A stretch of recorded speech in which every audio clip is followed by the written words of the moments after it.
اگر سفر کرانا ہو تو پھر سفر اپنی طاقت پہ نہ کرانا، کیونکہ تمہارے پر میں اتنی طاقت نہیں جو تم تمام لوگوں کے بوجھ کو برداشت کر سکو۔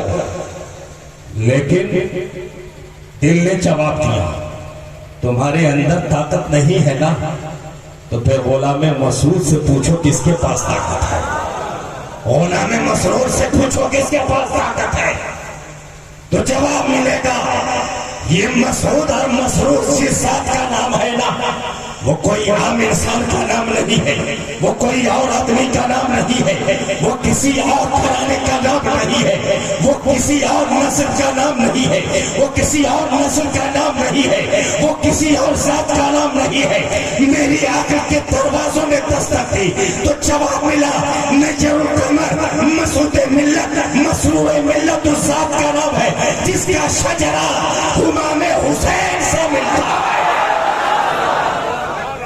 جس کی نسب امام حسین سے ملتی ہے، جس کی کڑی مولا علی سے ملتی ہے، جس کے دودھ کا رشتہ فاطمہ الزہرا سے ملتا ہے، جس کے اندر روحانی شجاعت مولا علی سے ملتی ہے، جس کے اندر نسبی خزانہ ملتا ہے تو وہ محمد رسول اللہ سے ملتا ہے۔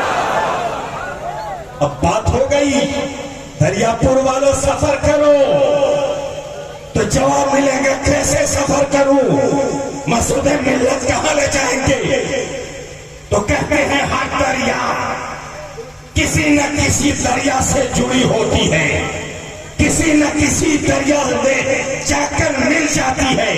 تو میری نگاہ قرآن کی ایک آیت پہ پڑی، قرآن کے ایک جز پہ پڑھا، قرآن کے ایک حصے پہ پڑھا، قرآن کے ایک لفظ پہ پڑھا کہ قرآن کی ایک آیت ہے جس کو اگر کہنے والا کہے مسعود ملت ایک عام مولوی کی طرح ہے، ایک عام مولوی جیسے ٹوپی کرتا پیجامہ پہنتا ہے ایسے مسعود ملت ہے، تو پھر ان کی ذات اعلیٰ کیسے ہو گئی، ان کی ذات ارفع و اعلیٰ کیسے ہو گئی، ان کی ذات بلند کیسے ہو گئی، ان کی ذات عظمت والی کیسے ہو گئی۔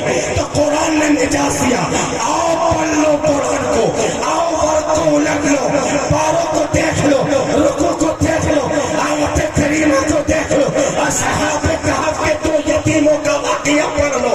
قرآن کہتا ہے آؤ میں تجھے نجات دیتا ہوں، میں نے پڑھا قرآن سے تو قرآن نے کہا وَكَانَ أَبُوهُمَا صَالِحًا، تو یتیم کا واقعہ ہے جس کو قرآن نے کہا جس کا باپ نیک تھا، جس کا باپ نیک تھا، جس کا باپ نیک تھا، اہل تفسیر کی بارگاہ میں پہنچا، نہ اس کا باپ نیک تھا، نہ اس کے باپ کا باپ نیک تھا، نہ اس کے باپ کا باپ نیک تھا۔ میں نے کہا اے قرآن تو جھوٹ کیسے کہہ سکتا ہے، تو عظمت والی کتاب ہے، تو مقدس کتاب ہے، تو سب سے عظیم کتاب ہے، تو سب سے شکتیشالی کتاب ہے، سب سے پاورفل کتاب ہے، تو قرآن نے نجات دیا۔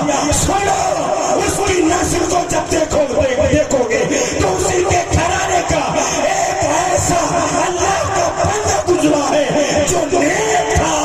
میں نے کہا اے اللہ جب اس کی نسل سے کئی نسلوں کے بعد اس کا باپ نیک ہو، اس کا ذکر تو قرآن میں کر دے، اس کا ذکر تو اپنی کتاب میں کر دے، اس کا ذکر تو پوری کائنات کے سب سے عظیم کتاب میں کر دے۔ اور جب میری نگاہ مسعود ملت پہ پہنچی، ان کے بابا جان پہ پہنچی، ان کے بابا جان پہ پہنچی، تو پتا چلا یہ بھی حسنی ہے، وہ بھی حسنی ہے، وہ بھی حسینی ہے، وہ بھی حسینی ہے۔ تو اعلیٰ حضرت نے نجات سے دیا۔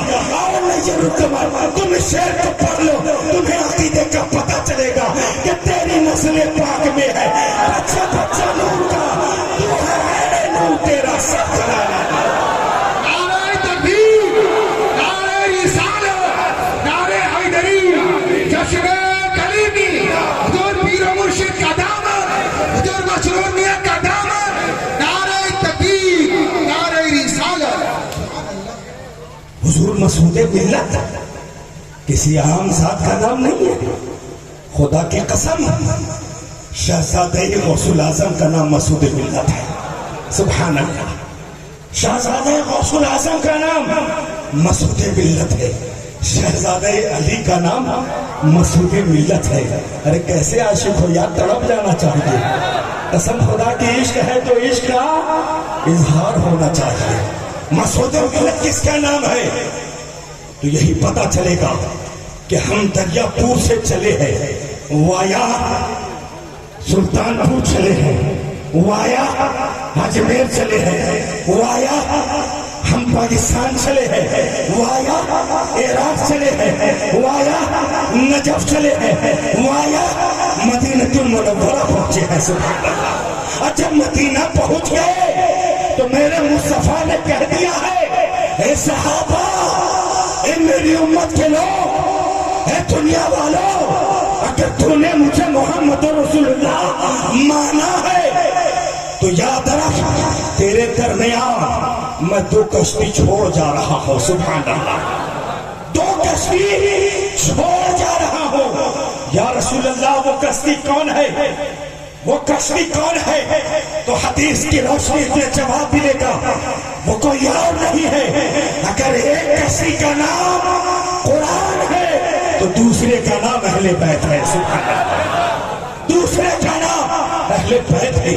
یا اللہ، قرآن کو سب پڑھتے ہیں، قرآن کو سب تلاوت کرتے ہیں، قرآن کی سب لوگ تلاوت کرتے ہیں، لیکن رسول اللہ نے اہل بیت کو قرآن سے جوڑا ہے اور قرآن کو اہل بیت سے جوڑا ہے۔ یعنی رسول اللہ نے فرما دیا ہے، دنیا میں اگر ایمان کی سلامتی چاہیے تو اہل بیت کو لو، دنیا میں سلامتی چاہیے تو قرآن کو لو۔ پتہ یہ چلا، یہ قرآن وہ ہے جو ہمیں حوض کوثر سے ملاتا ہے، یہ اہل بیت وہ ہے جو ہمیں حوض کوثر سے ملاتا ہے۔ آپ کہیں گے مولانا کیسے میں مان لوں؟ تو میرے آقا سے ارشاد، میرے آقا کا ارشاد، صحابہ نے پوچھا یا رسول اللہ صلی اللہ علیہ وسلم، یہ قرآن اور اہل بیت کی نسبت ہمیں کہاں تک ہے؟ کیا دنیا تک ہے؟ کیا دنیا کے بعد قبر تک ہے؟ کیا قبر کے بعد حشر تک ہے؟ تو میرے مصطفیٰ نے 1450 سال پہلے کہہ دیا ہے، اے دھڑکتے ہوئے دلوں میں اپنے پیر کی محبت لیے ہوئے بیٹھے ہوئے سنی مسلمانوں، سنو، نبی نے فرما دیا ہے کہ یہ قرآن اور اہل بیت کی محبت صرف دنیا تک ہی تجھے محدود نہیں کرے گی، بلکہ نبی نے فرما دیا ہے یہ دونوں ایسی کڑی ہے جو حوض کوثر تک ساتھ لیے چلی جائے گی۔ حوض کوثر تک، کہاں تک؟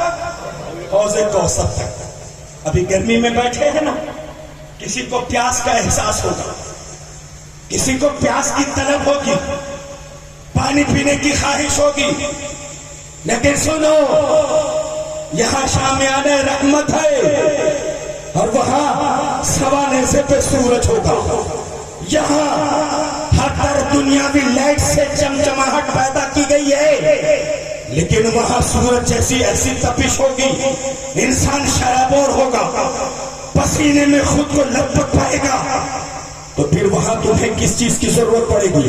عقل والے کہیں گے مجھے پانی کی، مجھے پانی کی پیاس لگ رہی ہوگی، تو جانتے ہو وہ حوض کوثر ہی ہوگا جس سے تمہیں جام پلایا جائے گا۔ سبحان اللہ، وہ حوض کوثر ہی ہوگا جس سے تمہیں جام پلایا جائے گا۔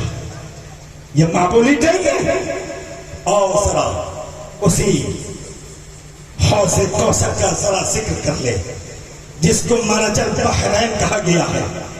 اب ترجمہ کرنے والے کا الگ الگ مجاز ہوتا ہے، سمجھنے والے کا الگ الگ مجاز ہوتا ہے، لیکن ہم لوگوں کو عشق کی کتابوں میں پڑھایا گیا ہے، اگر مرج البحرین سمندر کے 2 حصوں کا نام ہے نا، تو ایک کا نام ہم نے حسن رکھا ہے، ایک کا نام حسین رکھا ہے۔ آؤ اسی کا ہم سفر کر لیں۔ خدا کی قسم ہم اپنے رب کے اس وعدے کے مطابق قریب ہو جائیں گے جس کا وعدہ پروردگار عالم نے فرمایا ہے کہ ہم اپنے بندوں کو اپنی جنت عطا کریں گے، ہم اپنے بندوں کو اپنی پاکیزہ جنت عطا کریں گے۔ خدا کی قسم یہی وہ نسبت ہے جو ہمیں جنتی بنائے گی، یہی وہ نسبت ہے۔ کہ یہ مولوی بہت بولتا ہے تو سنو، یہ میں نہیں کہتا، جو سارے نبیوں میں سب سے افضل نبی ہے اس نے فرمایا ہے، جو سارے نبیوں میں سب سے اعلیٰ نبی ہے اس نبی نے فرمایا ہے کہ میری نسبت حسین سے ہے۔ کہو سبحان اللہ۔ کیا فرمایا نبی نے؟ میری نسبت حسین سے ہے اور حسین کی نسبت مجھ سے ہے. نبی نے فرمایا ہے میری نسبت حسین سے ہے اور حسین کی نسبت مجھ سے ہے. اور نبی نے اتنا ہی نہیں بس کیا بلکہ نبی نے فرمایا اے اللہ میں حسین سے محبت کرتا ہوں تو بھی حسین سے محبت فرما. میں حسین سے محبت کرتا ہوں تو بھی حسین سے محبت کرنا. اور اتنا ہی نہیں میرے آقا نے ارشاد فرمایا اے اللہ جو حسین سے محبت کرے تو اس سے بھی محبت فرما. سبحان اللہ. تو اس سے بھی محبت فرما. اور اسی کے اگینسٹ نبی نے ارشاد فرما دیا جو حسین سے دشمنی کرے گا نا گویا کہ وہ حسین سے دشمنی نہیں کیا بلکہ وہ حسین سے دشمنی نہیں بلکہ رسول اللہ سے اس نے دشمنی کی. اور جس نے رسول سے دشمنی کی ہے اس نے خدا سے دشمنی کی ہے. اور جو دشمن رسول ہوگا جو دشمن خدا ہوگا خدا کی قسم وہ لاکھ سجدے کرتا رہ جائے وہ لاکھ تلاوت کرتا رہ جائے وہ لاکھ حج کرتا رہ جائے وہ لاکھ زکات نکالتا رہ جائے وہ کبھی قیامت تک یہ امیدیں لگانا چھوڑ دے کہ وہ جنت میں داخل کیا جائے. وہ کبھی جنت میں داخل نہیں کیا جائے. کوئی سوال کرنے والا کر دے مولانا کیسے آپ کہہ رہے ہو؟